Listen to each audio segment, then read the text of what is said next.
Let's kick off the 2025 with a photo walk and with a special lens.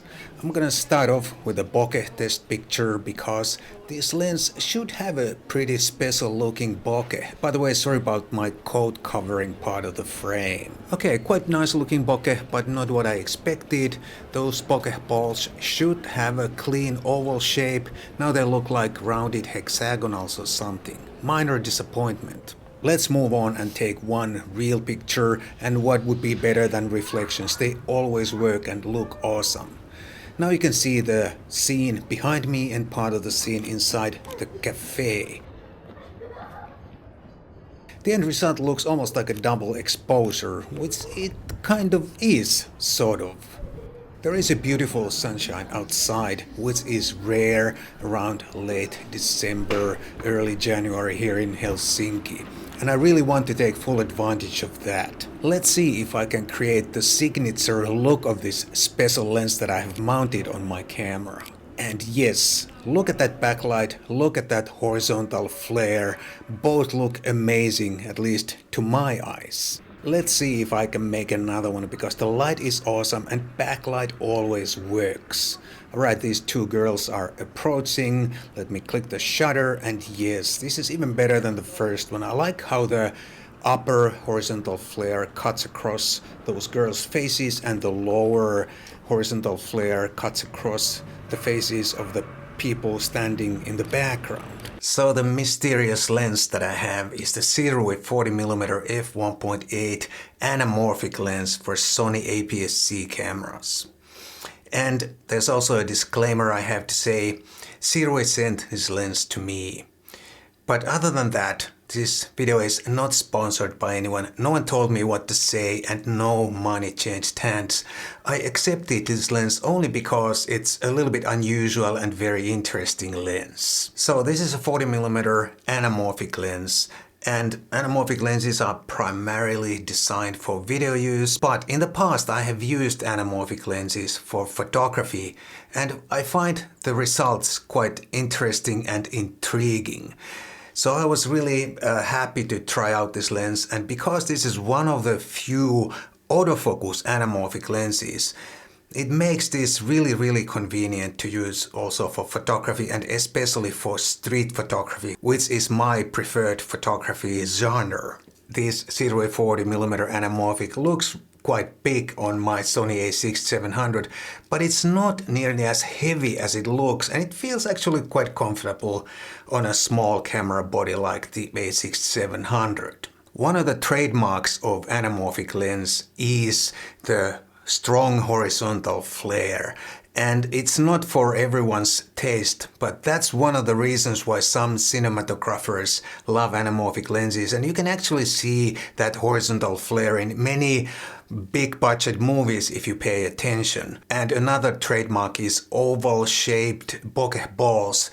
But this lens, for whatever reason, doesn't make quite clean, nice oval bokeh balls. They are a little bit like rounded hexagonals or something, which is a minor disappointment to me at least. But now let's go back out on the street, take a few more photos, and after that I'll explain why you might want to use anamorphic lens for your photography. Now who's that grumpy old man staring back at me from my camera screen?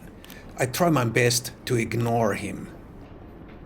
I still want to make few more of these backlight pictures because the light is simply too awesome to be wasted. The bus is entering the frame. Let me click the shutter, and yes, the reflections are pretty wild in this one, but I think it really works well, especially in black and white. I love this picture.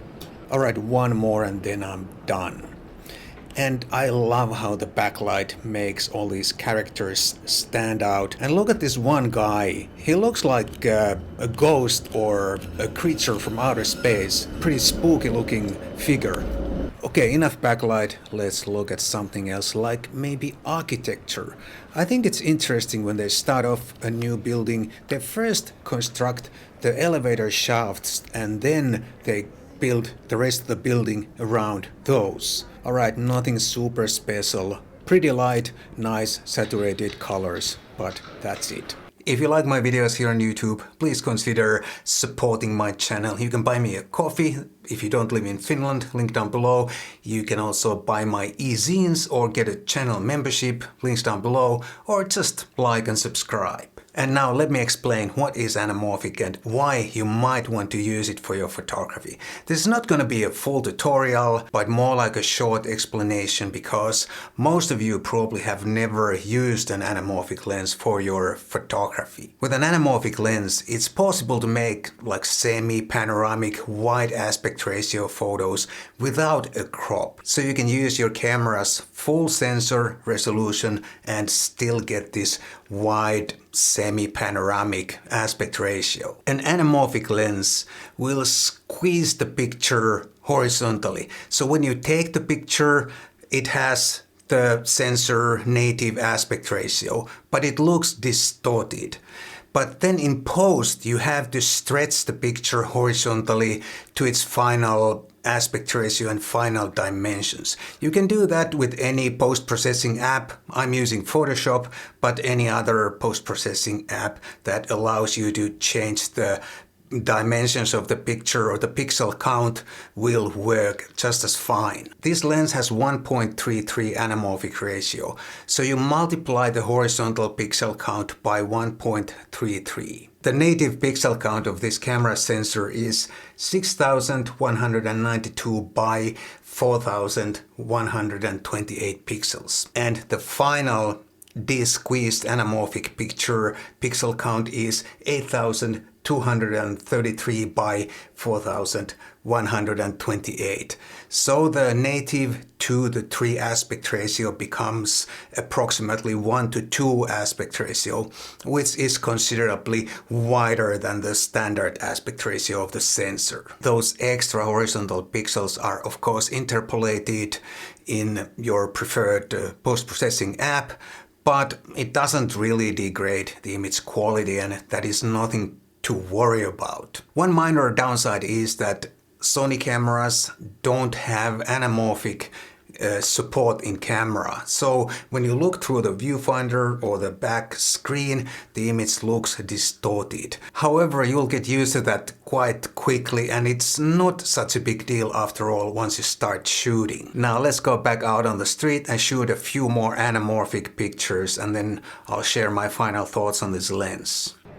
One of my favorite spots, shooting through these rotating letters, and there are people back there. This might just work. And yes, nothing super special, but still quite decent. I like this picture. I like this. My camera strap wants to cover the screen again. Sorry about that. Alright, let's try another architecture/abstract shot. Nice contrasty side light, almost clear blue sky. Looks nice. Saturated colors, but of course nothing super spectacular. But still a nice shot. I can see some lights inside the movie theater. Maybe I can grab another super interesting bokeh shot inside there. And look at that, it's the Superman himself. Let's take a picture of him. Shooting wide open f1.8, and I really wish those bokeh balls had that perfect oval shape that I'm expecting with an anamorphic lens. In this shopping mall, this is another favorite spot for me. I like to shoot through these folded glass panels, and I like how the scene looks. It's a mixture of all kinds of reflections and sharp and unsharp. Pretty abstract, but I like it, and it works well in this wide aspect ratio. Another good spot for photography. There's usually something going on here. People climbing up and down those structures, if nothing else. And look at that, there's someone standing there. That looks quite nice, and it works really well in this wide aspect ratio. A nice shot, not bad. I think this is quite an interesting lens, primarily for video of course, but it works great for photography too. The build quality is really good, this is weather sealed, and the autofocus is reliable. Obviously this is a special purpose lens, But I think if you're looking for something special for your photography, this might be worth a look, and especially because this lens has a reliable autofocus, so you can use this just like any other normal lens. Only in post-processing you'll need to take one extra step to stretch the picture horizontally to its final dimensions. Optically, this is not super clean and sharp lens, and probably the optical characteristics are more suitable for video than for photography. Wide open, this is slightly soft, stop down, sharp from corner to corner, quite a bit of chromatic aberrations visible, quite easy to correct in post though. However, I'm pretty happy with the results, and I'm going to use this lens in the future whenever I need that extra wide aspect ratio for my street photos, for example. That's all I have for you in this video. I hope this was useful, maybe even entertaining. Thanks so much, and I'll see you soon in the next one.